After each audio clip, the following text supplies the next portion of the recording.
pour commencer la matinée, nous avons donc le plaisir d'accueillir Benoît Ray, qui est juriste coordonnateur au pôle droits fondamentaux des étrangers du Défenseur des droits.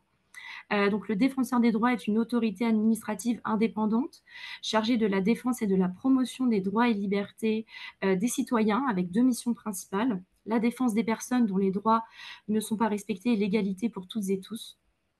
Le Défenseur des droits a produit des rapports sur la situation des personnes migrantes en France, sur leur accès aux droits et aux services publics.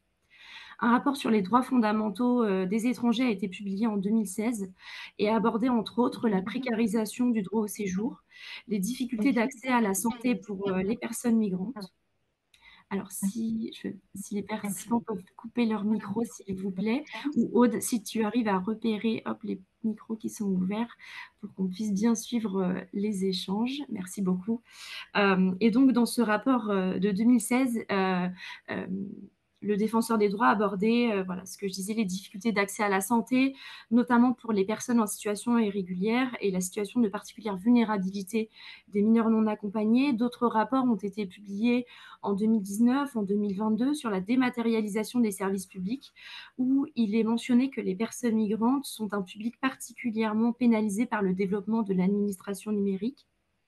Dans un rapport plus récent de 2024 sur les droits des usagers des services publics, la Défenseure des droits décrit que les usagers étrangers font face à des obstacles systémiques avec des difficultés persistantes pour mener à bien leur demande de titre de séjour auprès des services préfectoraux. Et donc, Monsieur Ray, je vous laisse maintenant la parole pour environ 40 minutes d'intervention pour poser le cadre, voilà, de cette problématique qui nous réunit aujourd'hui, de ce premier module, parler de la précarité administrative en présentant les barrières dans l'accès aux droits et aux services publics, au regard notamment de la dématérialisation des démarches administratives et des conséquences économiques et sociales. Merci beaucoup à vous. Merci beaucoup. Est-ce que tout le monde m'entend bien? Ça va? Oui. Oui, très bien. Bon, merci, je suis enchanté d'être là. Comme vous avez dû le voir dans le programme, je vais intervenir sur les nouveaux enjeux de la précarité administrative. On verra que tous les enjeux ne sont pas tout à fait nouveaux, mais il fallait un titre. Et donc sur le fait que ce phénomène est accentué par la dématérialisation, donc ça ce sera vraiment tout l'objet de la première partie. Et après on parlera des conséquences économiques et sociales qui sont bien tangibles pour le coup de cette précarité administrative. Donc alors, les nouveaux problèmes qui se posent, mais aussi ceux qui continuent à se poser depuis longtemps. Moi, je suis particulièrement en charge au sein du Défenseur des droits, bon, des relations, enfin, au sein du pôle droit des étrangers, avec des relations avec les délégués du Défenseur des droits, parce que vous savez qu'il y a des permanences qui sont assurées par des bénévoles, 600 bénévoles à peu près dans toute la France, qui traitent beaucoup de réclamations. Donc, on fait de l'appui à ces personnes-là. Et puis, je suis principalement les questions justement d'accès aux préfectures et de façon générale, les pratiques préfectorales et toutes les difficultés qui viennent avec. Donc, le défenseur des droits, il intervient dans désormais cinq champs de compétences différents. Donc, il y a les relations avec les services publics, j'en parlerai forcément puisque c'est de ça dont on parle aujourd'hui. La lutte contre les discriminations, la défense des droits de l'enfant, la déontologie de la sécurité, donc les problèmes avec les forces de l'ordre, pour faire court. Et puis la protection des lanceurs d'alerte. Et j'ai peut-être oublié quelque chose, mais je ne crois pas. Il peut être saisi donc, par toute personne physique ou morale gratuitement, soit via un bénévole justement, soit par la poste sans affranchir, soit par Internet. Et quand il s'agit d'un problème d'atteinte aux droits des personnes dans l'accès aux services publics, on exige, enfin c'est pas nous, c'est la loi organique, que la personne ait déjà fait une démarche préalable. Alors on a une vision assez souple des démarches préalables en droit des étrangers, puisque comme vous le savez, et on reviendra là-dessus, parfois justement le problème c'est que la personne n'est pas en capacité de faire la première démarche parce que la préfecture a mis en place un système qui fait que, par exemple, elle ne peut pas prendre rendez-vous. J'en reparlerai dans la première partie. Mais disons qu'il faut que l'idée, c'est qu'on ne fait pas du conseil en amont, C'est pas nous qui allons orienter la personne sur le type de demande de titre de séjour qu'il faudrait qu'elle fasse ou je ne sais quoi. Nous, on intervient quand la personne a déjà fait une démarche vis-à-vis de l'administration pour faire valoir un droit et qu'il y a un problème dans le cadre de cette démarche, soit que l'administration ne répond pas, soit qu'elle refuse. Enfin bon, les problèmes peuvent être extrêmement divers. Juste en deux mots, une ou deux statistiques. Donc en 2023, le défenseur de droit, il avait traité à peu près un peu moins de 140 000 réclamations, donc beaucoup via ses bénévoles, hein. En 2019 et 2020, le droit des étrangers, enfin le droit du séjour des étrangers principalement, c'était à peu près une réclamation sur 10. Et en 2024, c'est quasiment une réclamation sur 3. Donc, vous voyez, on a eu une progression des saisines du défenseur des droits sur cette période-là qui est de l'ordre de 30%, en gros. Et en droit des étrangers, c'est de l'ordre de 400%. Donc, alors, ça, c'est pas totalement corrélé aux problèmes croissants rencontrés par les étrangers. C'est aussi parce que le défenseur des droits a gagné en notoriété sur ces questions-là. Et donc, les personnes se tournent sans doute plus vers le défenseur des droits. Mais c'est quand même symptomatique de l'état catastrophique du service public préfectoral concernant le séjour des étrangers. On reviendra un petit peu là-dessus. Les modalités d'intervention du défenseur des droits, et puis après je passe au fond du sujet. Je vais pas faire.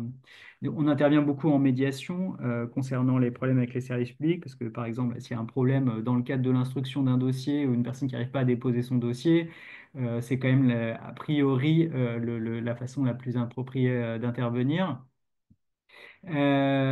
Puisque l'idée c'est de trouver une solution simple et qu'en général il n'y a pas vraiment de litige de fond en fait. C'est pas que l'administration refuse de faire droit à la demande de la personne, c'est juste qu'elle n'y arrive pas, qu'il y a un truc qui marche pas.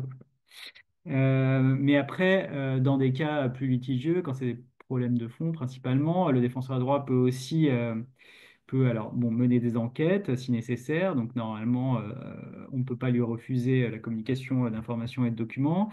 Et puis surtout, ces enquêtes, elles peuvent déboucher donc soit sur la présentation d'observations devant des tribunaux à l'appui de la personne, même si le défenseur des droits ne se fait pas l'avocat de la personne, hein. On est une espèce de tiers intervenant, mais bon, quand on intervient, c'est qu'a priori on estime que la personne, enfin c'est qu'on estime que la personne est dans son bon droit et que l'atteinte a été portée à ses droits. Et puis, on peut aussi donc intervenir d'un certain nombre de façons et notamment porter des recommandations, donc recommander à n'importe quelle autorité, ça peut être à un niveau très local, ça peut être aussi au gouvernement. On peut recommander donc soit de modifier une pratique, d'indemniser une personne. On peut aussi recommander de faire évoluer la réglementation, voire la loi. On rend régulièrement des rapports, donc il y en a un certain nombre qui ont été mentionnés tout à l'heure. Et concernant plus particulièrement la question qui nous intéresse aujourd'hui, donc il y a un rapport qui devrait être publié, je crois, enfin mi-décembre, sur l'administration numérique pour les étrangers en France et les problèmes que ça pose et sur lesquels je vais revenir dans un instant. Donc, l'idée, alors quand je parle de précarité administrative dans le titre, on va parler spécifiquement des personnes qui ont vraiment soit un droit au séjour pour quelques mois, hein, qui ont un récépissé par exemple, soit qui ont même perdu leur droit au séjour pour des raisons totalement indépendantes de leur volonté et juste parce que la préfecture n'a pas réussi à faire son travail dans les temps. Euh, et donc, je vais aborder deux questions. Donc, les conséquences de la dématérialisation sur la précarité des étrangers. Donc, c'est un phénomène qui date pas d'hier, hein, parce que il y a eu déjà une certaine dématérialisation des rendez-vous. Ce sera mon premier point, mais ça s'est vraiment aggravé et complexifié avec la mise en place de l'ANEF. Alors oui, le rapport sur l'ANEF sera publié dès mi-décembre. Donc, ça s'est complexifié avec la mise en place de l'ANEF. Donc, l'ANEF, Administration numérique pour les étrangers en France. Pour les personnes qui ne connaîtraient pas trop le sujet, je détaillerai un petit peu tout à l'heure. Et donc, dans un second temps, je parlerai des conséquences sur les droits sociaux et sur les conséquences enfin, oui, économiques et sociales. Alors, juste donc, sur la précarité administrative, il faut quand même préciser qu'elle ne découle pas exclusivement de la dématérialisation, hein. Avant tout, je pense que la précarité administrative des étrangers, elle résulte de la réglementation. qui se durcit très fréquemment, qui évolue aussi très fréquemment, ce qui ne facilite pas les choses pour la personne pour connaître ses droits, et même en fait pour les agents des préfectures qui n'arrivent pas à suivre et à se mettre à jour. L'autre facteur, c'est probablement la priorité qui est donnée par les ministres successifs sur l'éloignement des étrangers, hein. Enfin, c'est le terme administratif, l'éloignement, hein, donc l'expulsion dans le langage commun.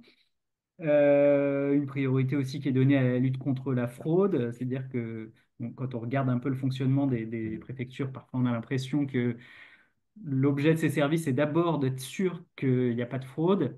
Et après, en dernier lieu, c'est de garantir que les personnes qui doivent avoir le droit de vivre en France ont un titre de séjour. Alors que bon, c'est probablement une inversion des logiques, mais qui résulte des consignes répétées des ministres.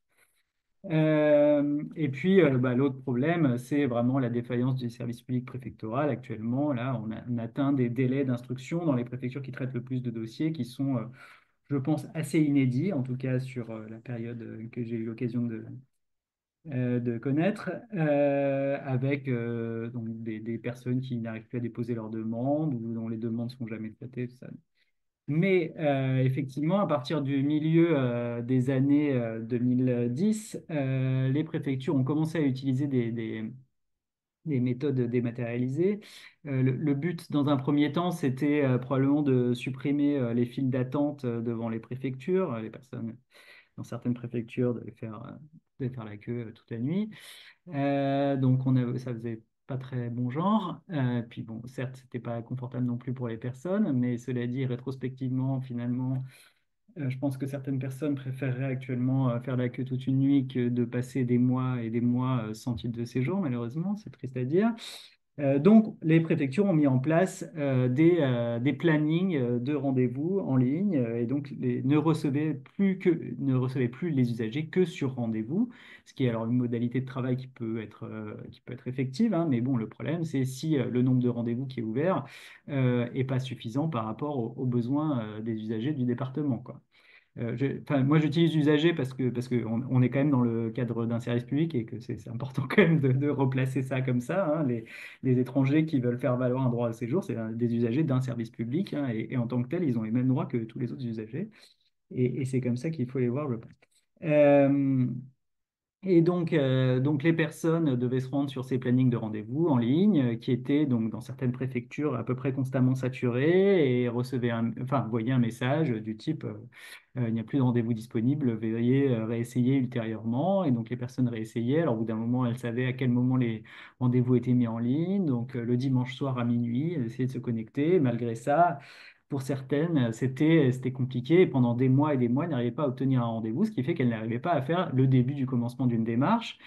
Et donc, non seulement elle n'avait plus aucun document de séjour, pas de récépissé, rien, mais en plus, elle n'avait même pas la preuve d'une démarche, puisque si vous avez vu les plannings de rendez-vous, on rentre même pas son identité. En fait, on finit par rentrer son identité et son numéro étranger une fois qu'on a pu sélectionner un rendez-vous, mais en amont, on a juste un écran, il n'y a rien de dominatif, ce qui veut dire que par rapport à un employeur, bah, c'est extrêmement compliqué, hein. Non seulement on n'a plus de titre de séjour, mais en plus, on ne peut pas démontrer qu'on a fait quoi que ce soit pour en avoir un. Et en cas de contrôle de police, c'est pareil, il y a aucune preuve des démarches et donc il y a un risque d'être placé en rétention alors qu'on a été parfaitement diligent. Alors à ça, c'est ajouté bien sûr un marché noir, hein, qui a aggravé le problème puisque bah, pénurie dit marché noir dit aggravation de la pénurie. Alors les préfectures ont rapidement dit oui, c'est à cause du marché noir qu'il y a une pénurie. Bon, c'est quand même prendre complètement les choses à l'envers, hein. Le marché noir, il n'existe pas quand il n'y a pas de pénurie. Mais bon, bref, donc les personnes se retrouvaient parfois à acheter des rendez-vous à plusieurs centaines d'euros. Bon, ça existe encore, hein, dans certains domaines. Enfin, les prix n'ont cessé d'augmenter. Et puis, en parallèle aussi, il y a eu la voie légale, c'est-à-dire il y a un contentieux qui s'est développé devant les tribunaux administratifs en référé, donc dans des procédures d'urgence. Et au bout d'un moment, le Conseil d'État a un peu cadré ça et de façon globalement a estimé que les recours devaient être reçus de façon assez large. Et donc, c'est devenu assez facile de faire des contentieux, mais ça avait un coût quoi qu'il arrive. Et en fait, au bout d'un moment, le fait de saisir un tribunal en référé, c'est devenu finalement un préalable quasiment nécessaire pour accéder au service public, ce qui est complètement aberrant. ce qui accessoirement aussi en termes de gestion des finances publiques est un peu un problème, parce que enfin, ça a été chiffré un peu par des députés, c'est quand même quelques millions d'euros qui sont perdus par l'État, mais bon, c'est accessoire, mais disons que c'est quand même totalement absurde. Et donc, pendant ce temps-là, les personnes perdaient tout, donc droit au travail, droits sociaux et tout ça. Avec le confinement en 2020 et la fermeture des guichets, les préfectures ont dû de fait passer à une étape supérieure, c'est-à-dire au lieu du rendez-vous, elles ont dû envisager une solution pour dématérialiser l'intégralité du dépôt de la demande. Donc elles ont fait ça un peu avec les moyens du bord. À l'époque, c'était surtout la plateforme Démarches Simplifiées, elles ont bricolé les trucs. À l'été 2020, déjà le défenseur des droits a rendu une décision un peu que je vous invite à regarder. On avait un peu posé un cadre là-dessus sur ces problèmes de rendez-vous en ligne. On avait essayé d'anticiper justement les problèmes de dépôt complètement dématérialisés en faisant un certain nombre de recommandations. La principale, et qui est toujours répétée par le défenseur des droits, c'est que pour l'accès au service public, il faut qu'il y ait plusieurs voies d'accès au service public. Dont une voie qui n'est pas dématérialisée. Donc, clairement, on n'est pas suivi pour l'instant, hein. Et une autre recommandation importante, à mon avis, c'est que, il faut aussi qu'il y ait des phases d'expérimentation avant de déployer un téléservice. Et donc, on va passer à la question de la nef et on verra que ces expérimentations n'ont pas vraiment été menées correctement. Donc, à compter de l'été 2020, on a expérimenté un peu la nef hors cadre, hein, mais bon, c'est pas grave, sur les étudiants. Ça a posé quand même quelques problèmes, mais bon, déjà, on était sur une population qui, en règle générale, était quand même plus à l'aise avec l'informatique, avait plus facilement accès à un ordinateur, à une connexion Internet et tout ça. Et puis, donc, la NEF, donc l'administration numérique pour les étrangers en France, elle a vocation à intégrer à peu près tous les titres de séjour à terme. Et donc, entre 2020 et 2023, ça s'est adressé donc d'abord aux étudiants, puis aux passeports talents, donc c'est-à-dire en gros l'immigration professionnelle qualifiée qui gagne plutôt bien sa vie, les visiteurs aussi, bon, ça c'est pas trop un souci. Et puis on a intégré au fur et à mesure, on a intégré les réfugiés par exemple, et puis de plus en plus de titres qui relèvent de la vie privée familiale. Savoir que bon, quand on déploie la nef, c'est-à-dire il y a un arrêté qui est pris. En général, il est effectif le lendemain ou 2 jours après, sans vraiment d'informations préalables, ce qui pose vraiment des problèmes aussi, sans aussi que les sites des préfectures soient mis à jour correctement, ce qui pose un problème d'accès à l'information. Vous en reparlerez peut-être tout à l'heure. Euh, et ça s'applique partout, dans toute la France. Et quand une demande de titre relève de la nef, eh ben, elle ne peut plus être faite par un autre moyen. Toutes les autres procédures sont supprimées. Juste, je rappelle, c'est important parce que la NEF, donc c'est Administration numérique pour les étrangers en France, c'est la dernière fois que je le dirais, mais contrairement à ce que son titre peut laisser penser, c'est pas du tout une administration, c'est vraiment une plateforme informatique. Il n'y a personne derrière. Enfin, je veux dire, il y a moins de 10 personnes, je pense, au ministère de l'Intérieur qui travaillent en lien avec le prestataire sur le développement et c'est tout. Il y a personne qui gère, enfin, en fait, derrière la plateforme informatique, c'est les agents des préfectures qui continuent à traiter les dossiers. Il y a un service support, certes, on en reparlera juste après, mais c'est...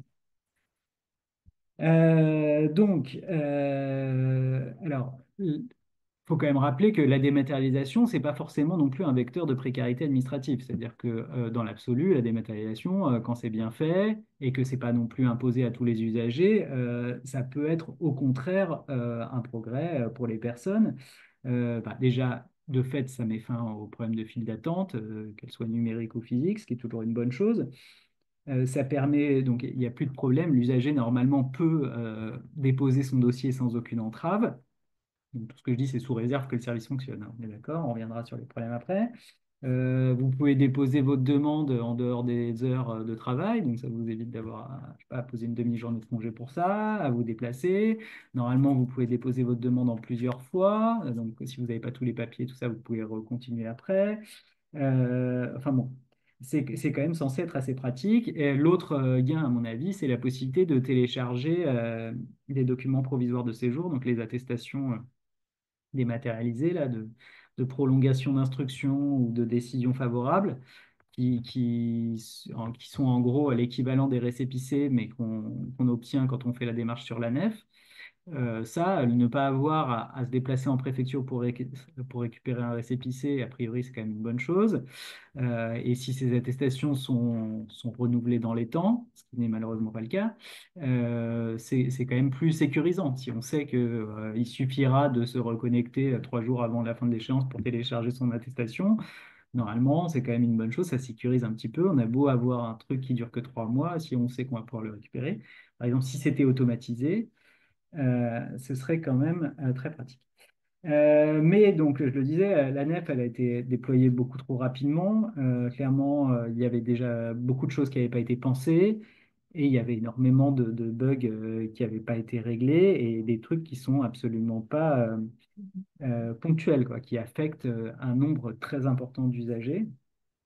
Alors, concernant ce qui n'a pas été pensé, je pense que le principal, enfin, en tout cas, l'un des principaux problèmes, c'est le fait qu'on ne peut pas, via la nef, faire plusieurs démarches simultanément. Ce qui veut dire que, par exemple, normalement, une personne étrangère, elle peut demander des titres de séjour sur plusieurs fondements. Alors, ça n'a pas toujours été compliqué, hein, les préfectures n'ont jamais facilité ça, mais de fait, en théorie, vous êtes étudiant, par exemple, vous voulez renouveler votre titre étudiant, mais en même temps, vous avez un problème de santé qui fait que vous avez besoin d'être soigné en France. Vous pourriez demander le renouvellement de votre titre étudiant et demander un titre de séjour pour soins en parallèle. Et puis après, bon, la préfecture examine la demande sur les deux fondements différents. Bon, là, par exemple, j'ai pris ces exemples-là, pas au hasard, hein, c'est deux procédures qui relèvent de la nef. Et comme les deux relèvent de la nef, globalement, on ne peut pas faire les deux en même temps, quoi. Ou alors, il faut essayer d'obtenir de la préfecture qu'elle enregistre la demande par un autre biais qui n'est pas prévu. Et ça, forcément, c'est la croix et la bannière. Mais l'autre problème, c'est que comme on ne peut pas faire plusieurs procédures en même temps et que, en plus des demandes de titre de séjour, il y a d'autres choses qui relèvent de la nef, eh ben, vous pouvez, une fois que vous avez déposé votre demande de titre, par exemple, vous ne pouvez plus vraiment faire signifier votre déménagement, communiquer votre nouvelle adresse ou communiquer un changement de statut matrimonial ou je ne sais pas. Vous ne pouvez pas non plus, par exemple, faire une demande de DCEM, donc de demande de circulation, de document de circulation pour un mineur, et en même temps faire une demande de titre de séjour. Donc quand l'une a été déposée, en gros, ça bloque et tant que la demande n'a pas été traitée, on ne peut rien faire. Le problème aussi, c'est qu'une fois que votre demande elle a été finalisée, vous ne pouvez pas la compléter, la modifier, ce qui est quand même dommage parce qu'a priori, l'outil informatique devrait permettre ça, mais vous ne pouvez pas non plus l'annuler. C'est-à-dire que pour revenir enfin, en tout cas, alors peut-être que dans certains cas on peut, mais il y a aussi, en tout cas, c'est sûr il y a des situations où c'est impossible et donc vous pouvez vous retrouver à avoir fait une demande de DCEM pour partir en congé l'été avec votre enfant. Et puis la demande de DCEM, comme souvent, elle n'est pas priorisée, donc du coup elle traîne. Et en fait, votre titre de séjour il arrive à terme, vous avez besoin de demander le renouvellement, sauf qu'en fait vous êtes bloqué parce qu'il y a une demande de DCEM qui est en cours et vous ne pouvez rien faire. Donc ça c'est un problème fondamental. Mais de même, il y a des personnes, moi j'ai vu une collègue me montrer quelqu'un qui avait fait pour voir une demande de naturalisation sur la nef, juste comme ça pour voir. Et bah du coup, il était bloqué parce qu'il y a une demande de naturalisation qui était en cours et il ne pouvait plus faire ses demandes de demande en parallèle. Il ne pouvait pas l'annuler. Il y a d'autres problèmes aussi, c'est que par exemple, quand une adresse mail est liée à un compte, c'est très compliqué de la modifier. Ce qui peut être un véritable problème, parce que bon, on peut ne plus avoir accès à sa boîte mail pour des raisons purement techniques. Mais il y a aussi un certain nombre de cas où des personnes sont victimes d'une usurpation d'identité, que ce soit bon, dans un cadre de quelqu'un qui veut leur demander de l'argent, mais aussi à des personnes, enfin des femmes en particulier victimes de violences, dont le conjoint a mis la main sur la boîte mail. Et du coup, en gros, la personne n'a plus la main sur son compte à nef et peut plus faire ses démarches, quoi. On a même vu, enfin, une association nous rapportait qu'il y a une personne qui pensait, enfin, il y a une demande qui avait été faite, elle ne l'avait pas faite, donc elle pensait que c'était quelqu'un de la famille de son ex-conjoint qui avait eu son numéro AGDREF, qui avait fait une démarche pour elle, juste pour, en gros, qui a fait une démarche qui n'était pas appropriée pour la mettre dans une situation pas possible. Et comme il n'y a pas vraiment de procédure pour régler ces problèmes-là, ça peut être extrêmement compliqué. Euh, et puis, il y a un problème qui s'est beaucoup posé au début, qui a l'air de moins se poser maintenant, c'est que bon, pour faire court, en gros, la nef, c'est pas que la plateforme, c'est aussi, enfin, quand on passe à la nef, on passe aussi à un autre fichier des étrangers. Avant, il y avait le fichier qu'on appelait AGDREF, maintenant c'est le fichier AGDREF2. Et donc, quand la demande relève de la nef, le dossier doit basculer sur un nouveau fichier. Et le basculement d'un fichier à l'autre n'a pas été pensé correctement, visiblement. Et donc, il y a des informations qui n'étaient pas remplies par les agents quand ils remettaient les titres de séjour, parce que c'était pas grave, c'était pas important, c'était pas bloquant, et qui rétrospectivement se sont révélées bloquantes. Ce qui fait qu'il y a beaucoup de gens qui se sont retrouvés avec à vouloir faire une démarche sur la nef, avec un message du type, en gros, vous avez déjà une demande en cours, vous avez déjà un titre de séjour qui n'a pas encore été retiré ou je ne sais quoi. Et parfois, dans les faits, c'était le titre de séjour que la personne avait en main depuis 1 an, depuis 4 ans. C'est juste que le système n'avait pas compris que le titre de séjour avait été remis. Et comme on ne peut pas faire deux demandes en parallèle, et ben, tant qu'on ne réglait pas ce problème-là, la personne pouvait pas faire la démarche. Et comme en plus de tous ces impensés, on s'est dit qu'il ne fallait pas donner trop de prérogatives informatiques aux agents des préfectures, et ben, les agents n'avaient aucun moyen de régler les problèmes. Maintenant, il semble que sur ce sujet-là en particulier, ils aient moyen de régler le problème plutôt facilement, mais à l'époque, c'était extrêmement compliqué, surtout quand la personne avait changé de préfecture. Euh, alors bon, il y a aussi d'autres choses. Il y a certaines démarches un peu particulières où c'est compliqué de savoir si elles relèvent de la nef ou pas. Il y a des personnes, clairement, ils relèvent de la nef, par exemple les familles de réfugiés, mais en fait, bah, quand ils n'ont pas de numéro étranger, ils n'arrivent pas à déposer leur demande sur la nef parce que ça n'a pas été vraiment configuré pour. Enfin, tout ça fait que les personnes se retrouvent dans des situations où soit elles n'arrivent pas à demander leur titre de séjour, soit elles n'arrivent pas à le renouveler. Euh, il y a aussi plein de bugs du style, bah, vous recevez un message de notification concernant des pièces complémentaires qu'il faut apporter, et puis une fois que vous allez sur le site, vous ne pouvez plus accéder à cette notification et donc vous ne pouvez plus joindre les pièces. Il y a des personnes qui n'arrivent pas à faire renouveler à changer leur mot de passe. Il y a des personnes qui ne peuvent pas aussi sélectionner la démarche qu'elles veulent faire, par exemple, parce qu'il y a une espèce d'arborescence. Là, vous cliquez sur je demande un titre de séjour, et puis ensuite je demande un titre de séjour au titre de ma vie privée et familiale, et puis ensuite, je sais pas quoi. Et parfois, vous savez pas pourquoi, la case que vous voulez cliquer, elle n'est pas cliquable. Ça, bon, ça, je suis incapable de comprendre pourquoi. Le fait est que la personne ne peut pas faire la démarche. Peut pas faire la démarche. De même, il y a des réfugiés où normalement, donc l'OFPRA, quand elle rend la décision favorable, c'est transmis Ouais, ouais, mais je vais y aller, par merci. informatique à la préfecture et, euh, et donc via le système ANEF ou un système qui est lié à l'ANEF. Et parfois, l'information n'est pas se perd, en gros. Et donc, la personne, quand elle se rend sur la plateforme, elle tape sur le numéro étranger et il est écrit vous n'êtes pas reconnu réfugié, donc vous ne pouvez pas faire cette démarche-là. La personne a beau envoyer la décision de l'OFPRA à la préfecture dit ouais, je suis désolé, mais là, je ne peux pas faire. Un autre problème, c'est les attestations dématérialisées. Donc, il y a deux types d'attestations. Il y a les attestations de prolongation d'instruction. Donc, ça, c'est vraiment ce qui remplace les récépissés. Puis, il y a des attestations qu'on appelle de décision favorable. Ça, c'est des attestations qui n'ont pas de limite de durée. Enfin, la seule limite, c'est la limite du titre, qui sont délivrées quand le préfet a donné son accord pour délivrer le titre, entre le moment où il donne son accord, en gros, et le moment où on récupère le titre, qui en général est censé être une période très courte, mais qui dans les faits peut durer parfois, on en a vu, c'était 1 an ou 2 ans. Et donc pour revenir aux attestations de prolongation d'instruction, donc normalement c'est censé remplacer les récépissés et avoir les mêmes effets, donc on verra les limites concernant les droits sociaux tout à l'heure. Mais il y a quand même, on a introduit aussi certaines limites dans la réglementation, c'est-à-dire que d'abord, ces attestations, elles sont délivrées que si les personnes ont fait les démarches dans les temps. Or, les délais pour faire une demande de renouvellement de titre sur la nef, ce n'est pas les mêmes que pour une demande de renouvellement de titre classique, hein. Le délai classique dans le Code de l'entrée et du séjour des étrangers et du droit d'asile, dans ces EDA, c'est dans les 2 mois qui précèdent l'échéance du titre. C'est-à-dire, en français, c'est un peu, c'est une drôle de formule, mais en français, littéralement, ça veut dire jusqu'au dernier jour, quoi. C'est-à-dire entre 60 jours et la veille de l'échéance du titre. Et alors que pour la nef, c'est minimum 2 mois avant l'échéance et maximum 4 mois. Et donc, si vous faites ce qui veut dire en pratique, si vous faites votre demande de renouvellement de titre 1 mois et demi avant l'échéance du titre, si ça relevait pas de la nef, c'était bon, il n'y a pas de souci. De toute façon, il n'y avait pas cette limite-là. Si ça relève de la nef, normalement, vous n'avez plus de droit au récépissé, enfin à l'attestation, quoi. Sachant que la nef a été déployée sans vraiment une information correcte, sans que les sites des préfectures sont pas à jour. Enfin, je veux dire, il y a des procédures qui relèvent de la nef depuis un an et sur la site de la préfecture, c'est toujours pas écrit. Le fait que les délais sont différents, c'est pas du tout évident pour tout le monde non plus.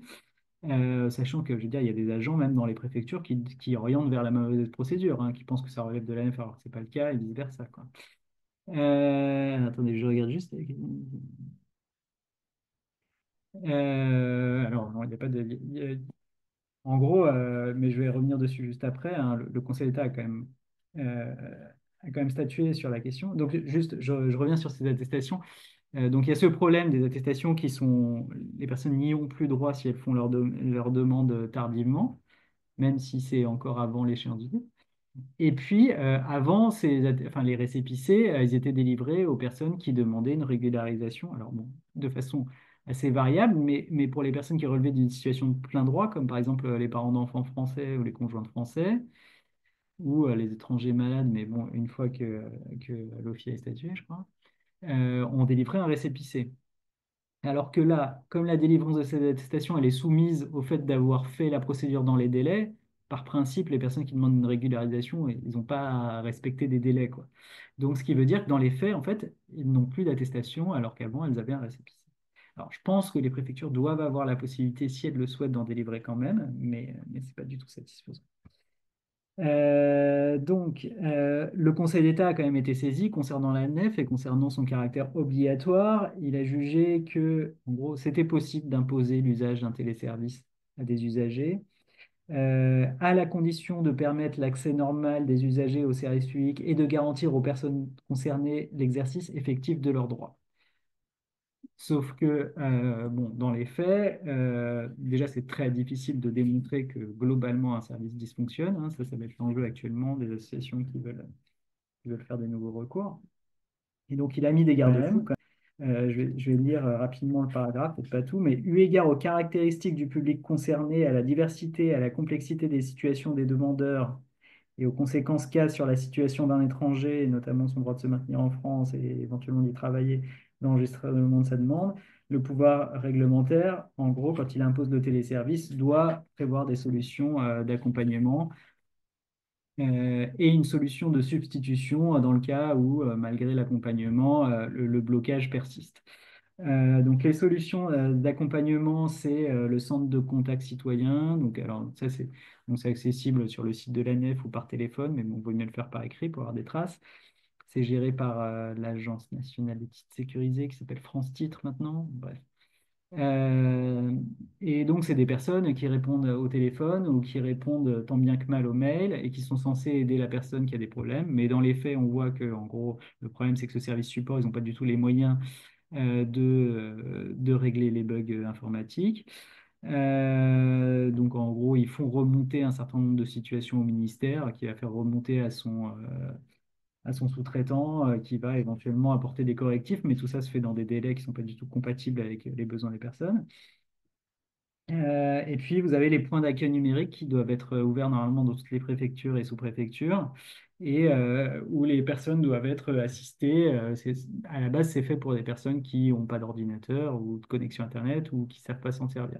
Dans les faits, en gros, c'est ça qu'ils font, c'est de ce que j'appellerais de l'aide au clic, quoi, vraiment, mais sans aucun accompagnement sur le fond, en fait, parce que la plupart du temps, c'est des personnes qui ne sont pas du tout formées aux droits des étrangers. C'est des personnes en service civique qui restent 8 mois et puis voilà. Et donc il n'y a pas d'accompagnement pour les usagers qui ont besoin de savoir est-ce que je vais faire plutôt une demande sur ce fondement-là ou pas, et tout ça. Et puis, il n'y a pas d'accompagnement en dehors du dépôt de la demande aussi, quoi. C'est-à-dire que, parce qu'après, la nef, bah, si on vous a aidé à déposer votre demande, vous n'avez pas d'ordinateur chez vous et ensuite l'agent il vous demande des pièces complémentaires via la nef, bah, déjà vous n'allez même pas savoir qu'on vous a demandé une pièce complémentaire, quoi. Et puis le jour où il faut télécharger votre attestation de prolongation d'instruction aussi, c'est pareil. Il faut déjà savoir qu'elle est en ligne et puis ensuite il faut passer par un tiers pour vous aider à la télécharger. Et l'autre problème, donc la solution de substitution, c'est la possibilité de déposer le dossier de façon traditionnelle, donc c'est-à-dire au guichet quand tout est bloqué. Et ça, on voit que, alors normalement, le blocage, il est censé être constaté par l'un des services, là, le centre de contact citoyen, le point d'accueil numérique. On voit que dans les faits, c'est absolument pas le cas, enfin très très rarement le cas. Et comment on demande à bénéficier de cette solution de substitution, ça, on ne sait pas. Parce que en fait, c'est censé être affiché sur les sites des préfectures, ça ne l'est pas, ou dans la plupart des cas, ça ne l'est pas. Je sais que dans le 93, ça l'est, je crois, mais sinon, c'est tout. Et c'est très compliqué et on voit que souvent il faut des interventions de tiers, d'un avocat, d'une association, d'un délégué du défenseur des droits pour pouvoir en bénéficier. Donc la conséquence de tout ça, c'est qu'il y a des personnes qui sont parfaitement diligentes, qui se retrouvent dans des situations pas possibles parce qu'elles n'ont plus de titre de séjour et où elles n'ont pas où elles n'ont pas de documents provisoires, enfin, d'attestation. Alors, je vais aller vite, du coup, sur la précarité administrative, mais juste, qu'est-ce que je voulais dire? Bon, je vais passer sur ce premier point, mais globalement, sur la précarité administrative et ses conséquences sur la précarité économique et sociale. Bon, forcément, déjà, quand vous avez un titre de séjour court, enfin, ou un récépissé, ou une attestation, ou un titre de séjour aussi qui vous est délivré très très tardivement, parce que ça arrive souvent maintenant, le titre de séjour, il commence en janvier 2024, et puis en fait, vous le récupérez au mois de septembre, et donc le titre de séjour, il dure 3 mois, si c'est un titre d'1 an. Ce qui fait que bah, si vous êtes en recherche d'emploi, par exemple, c'est compliqué parce que c'est quand même plus facile d'aller démarcher un employeur quand vous avez un titre qui dure encore 1 an que quand vous avez un titre qui dure que 3 mois. C'est pareil pour vos droits sociaux, bah, ça permet d'ouvrir les droits, mais que pour une période très courte. Euh, Ça peut poser aussi un certain nombre de problèmes. Pour, par exemple, l'accès à la formation, je sais que nous, on est déjà intervenu sur des personnes qui se faisaient refuser des formations par Pôle emploi parce que leur titre de séjour autorisant à travailler ne couvrait pas l'intégralité de la formation, bon, ce qui est illégal, mais c'est sûr que quand vous vous pointez avec un titre de séjour qui dure que 3 mois, ben, c'est toujours beaucoup plus compliqué pour vous. Euh, il y a aussi beaucoup de personnes qui se retrouvent avec une interruption pure et simple de leur droit au séjour parce que, par exemple, on n'a pas renouvelé leur attestation ou leur récépissé. Et donc là, bah, ou parce qu'elles n'ont pas pu déposer leur titre, ou parce que leur dossier a été examiné tardivement, c'est-à-dire que bah, avant d'avoir un récépissé ou une attestation, il faut qu'il y ait un agent dans la préfecture qui ait quand même ouvert le dossier et qui ait considéré que le dossier est complet, parce que le récépissé ou l'attestation est délivré que lorsque le dossier est complet. Donc, vous avez beau avoir déposé votre dossier, si personne ne l'a ouvert, vous n'aurez jamais de document provisoire de séjour. Tout ça, ça peut causer ces problèmes-là. Et les conséquences, bah, c'est très immédiat, hein. Vous n'avez plus de récépissé, vous n'avez plus de titre de séjour, et vous n'avez plus le droit de travailler. Donc, votre employeur, il peut suspendre votre contrat de travail dans le meilleur des cas. Enfin, vous n'êtes quand même pas payé. Ou vous licencier s'il le souhaite aussi. Rien ne l'oblige à suspendre, il peut licencier directement. Bon, pareil, les prestations sociales dont vous bénéficiez, bah, elles vont être probablement coupées du jour au lendemain. L'assurance maladie, bon, il y a un maintien de droit pendant 6 mois, mais ça suffit pas toujours. Et puis, c'est encore plus grave pour des prestations comme le RSA, par exemple, ou l'ASPA, le minimum vieillesse, parce que vous savez ou pas, mais enfin, il y a pour bénéficier du RSA ou de l'ASPA quand on est étranger, il faut pouvoir justifier qu'on a été en séjour régulier en France pendant 5 ans pour le RSA ou 10 ans pour l'ASPA. Et quand cette période-là, elle est interrompue, eh ben, ça recommence à zéro. C'est-à-dire que vous êtes en France depuis 10 ans, vous touchez le RSA, vous n'avez plus de récépissé pendant 3 mois, pas de votre fait, mais parce que la préfecture n'a pas été capable de vous délivrer un récépissé dans les temps. Et ben, non seulement on va interrompre le versement du RSA, mais en plus, si la caisse fait du zèle, et ça arrive quand même souvent, elle peut considérer que bah, il faudra attendre 5 ans de plus sous titre de séjour régulier pour récupérer des droits au RSA. Pareil pour l'ASPA, mais sur une période de 10 ans. Donc c'est particulièrement grave. Alors, le Conseil d'État, enfin, le défenseur des droits intervient là-dessus. Le Conseil d'État s'est déjà prononcé. Il a estimé qu'effectivement, bon, bah, les interruptions qui étaient dues au traitement du dossier par la préfecture ne devaient pas être prises en compte, mais le fait est qu'il n'y a pas d'instruction générale, et donc les caisses font un peu comme elles le veulent, et souvent elles ne prennent pas en compte la réalité des choses. Le dernier point que j'aborderai, c'est le fait que, en fait, pour bénéficier d'un certain nombre de droits sociaux, il faut non seulement être en séjour régulier, mais en plus, il faut pouvoir prouver ce séjour régulier par des documents un document qui figure sur une liste. C'est-à-dire que pour chaque prestation, souvent, enfin la plupart des prestations, il y a une liste de documents limitative. Et donc, par exemple, vous n'aurez pas le récépissé d'une première demande pour ouvrir droit aux allocations familiales. Forcément, comme le CESEDA est révisé à peu près tout le temps et qu'on introduit des nouveaux documents, des nouveaux titres de séjour et tout ça, et ben, il en manque en fait. Et donc, alors, parfois c'est voulu, mais parfois aussi c'est juste un problème de coordination des textes. Le CESEDA est révisé beaucoup plus souvent que le Code de la sécurité sociale. Vous avez même un texte auquel on se réfère encore et qui a été abrogé en 2017 et on n'a jamais repris le texte, quoi, les listes des pièces pour bénéficier de la hache. Et par exemple, quand on a mis en place l'ANEF et qu'on a créé ces nouvelles attestations de prolongation d'instruction et de décision favorable, et ben, il aurait fallu intégrer ces documents-là aux listes donc, qui font figurer les récépissés en général de demande de renouvellement, par exemple. Et comme ces attestations n'ont pas été incluses, et ben, du coup, les personnes, avant, elles pouvaient ouvrir droit ou maintenir leurs droits, et maintenant, elles ne peuvent plus. Ou alors, il faut que les organismes prennent des circulaires, des instructions en interne pour demander de les prendre quand même en compte, ce qu'elles font dans la plupart des cas. Mais enfin, les instructions sont prises. Après, le suivi localement par les caisses, on voit que c'est beaucoup plus variable. Et je vous parlais tout à l'heure, par exemple, de ces attestations de décision favorable qui ont une durée quasiment, enfin, qui en gros n'ont pas de limite de durée. La limite de durée, c'est la limite de durée du titre qui sera délivré après. Sauf que les caisses, enfin les organismes nationaux, quand ils ont pris une instruction, ils ont dit, voilà, effectivement, faut faire produire les mêmes effets aux attestations de décision favorable qu'au titre, mais en gros, au bout de 3 mois, on redemande quand même à la personne si elle a son titre, et 3 mois plus tard, donc c'est-à-dire au bout de 6 mois, en gros, si elle n'a pas son titre, on interrompt, quoi.